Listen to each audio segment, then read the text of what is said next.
Hey everyone, welcome to Metal Never Dies because it doesn't die.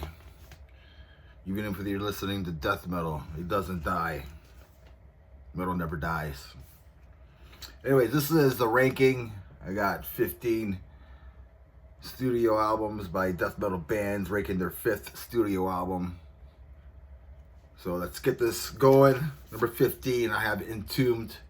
Same difference from 1998 on Music for Nations. Yeah, this is the band's like weakest moment of their career, probably. Oh, for sure it is. For sure, this is their worst album.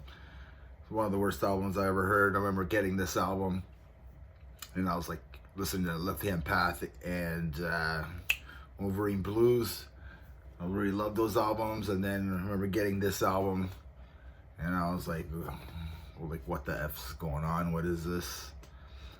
It kind of went for a grunge sound, and you know what? It didn't work. Number 14, I have 6 Feet Under. That's no surprise. Bringer of Blood from 2003. Of course, on Metal Blade. 6 Feet Under. Let's go to the next band. Number 13, I have Pestilence. Resurrection Macabre. This was released on March 16, 2009 on Mascot Records. They had a 16-year hiatus. Their last album was like 2013's Spear album. I didn't really like that album. But yeah, it's an okay album, I guess. A Synthetic, Grotesque is a killer track on this album. Number 12, I have Morbid Angel, Formulas Fatal to the Flesh. This was released on February 24th of 1998 on Earache Records. Yeah, Steve Tucker steps in as the vocalist and bassist for this awesome band and replacing, David Vincent.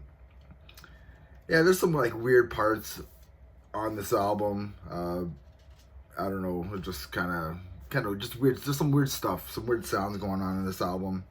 I don't really care for it, but yeah, Nothing Is Not is a killer track on this album. Number 11, I have Cryptopsy, Once Was Not from 2005 from Century Media.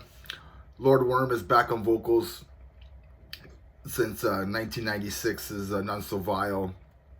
Yeah, I'm not a fan of this album. It just sounds like, honestly, it just sounds like a mess. The Lord Worm doesn't sound that great on this album. That's just me. I read reviews about this album, and a lot of people praised it. I just think it's a mess. There's nothing, I don't remember anything, there's nothing that hooked me on to this album. I remember getting this album because like Lord Worm was like the biggest thing and everything, but it just didn't do anything for me. So number 11, I have Cryptopsy, Once Was Not. Number 10, I have Dismember, Hate Campaign from 2000 on Nuclear Blast. Yeah, this has like a Death and Roll vibe to it. Kind of sounds like The Haunted. Like melodic death metal, The Haunted, with like the touches of like Death and Roll. I like this album. Enslaved to Bitterness is a killer track on this album. Number 9, I have Deicide, Incinerate Him. I think it's how you say it. From 2000 on Roadrunner Records. Yeah, a lot of people hate on this album, but I kind of like it.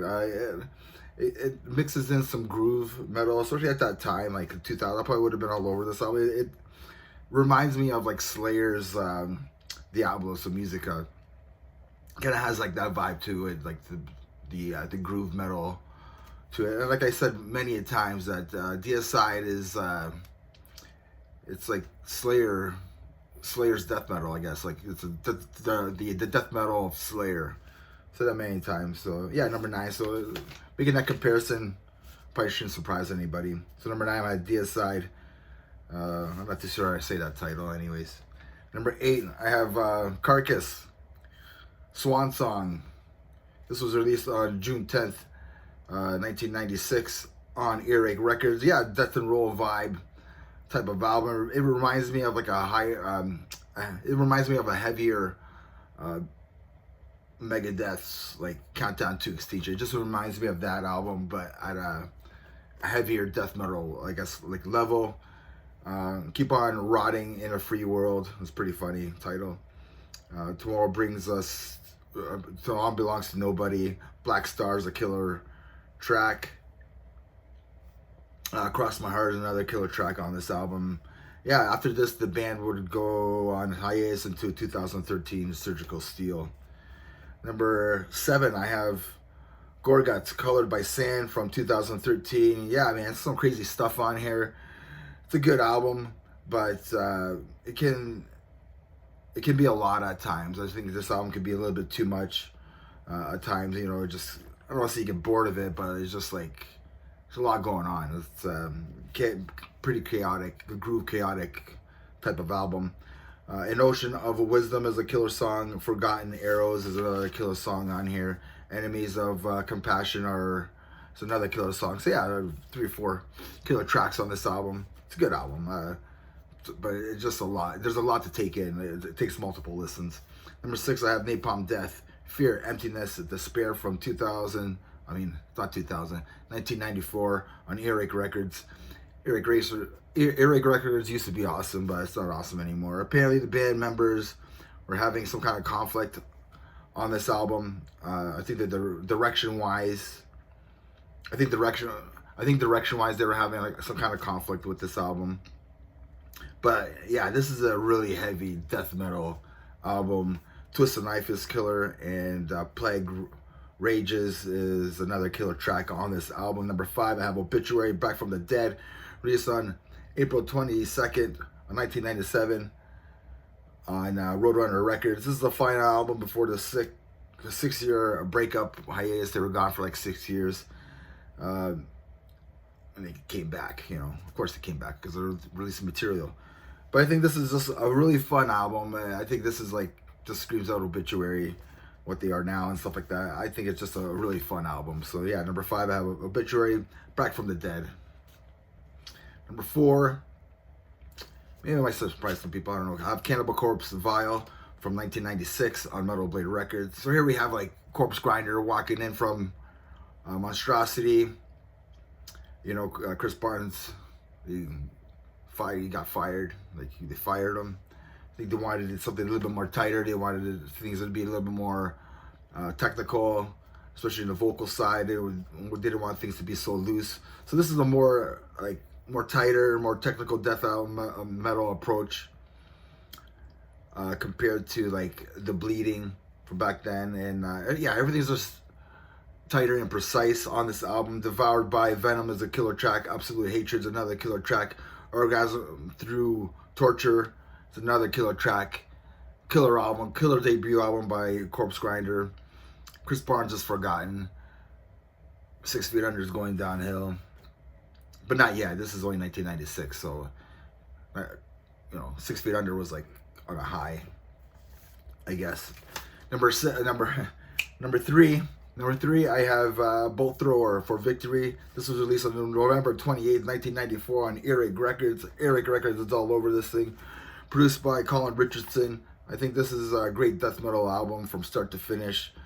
You know, it has that Bolt Thrower sound. You know, this is like, this is them. This is for Victory. This is Bolt Thrower. For me, this is their sound. This is what they sound like to me. They really skipped that kind of formula after this album.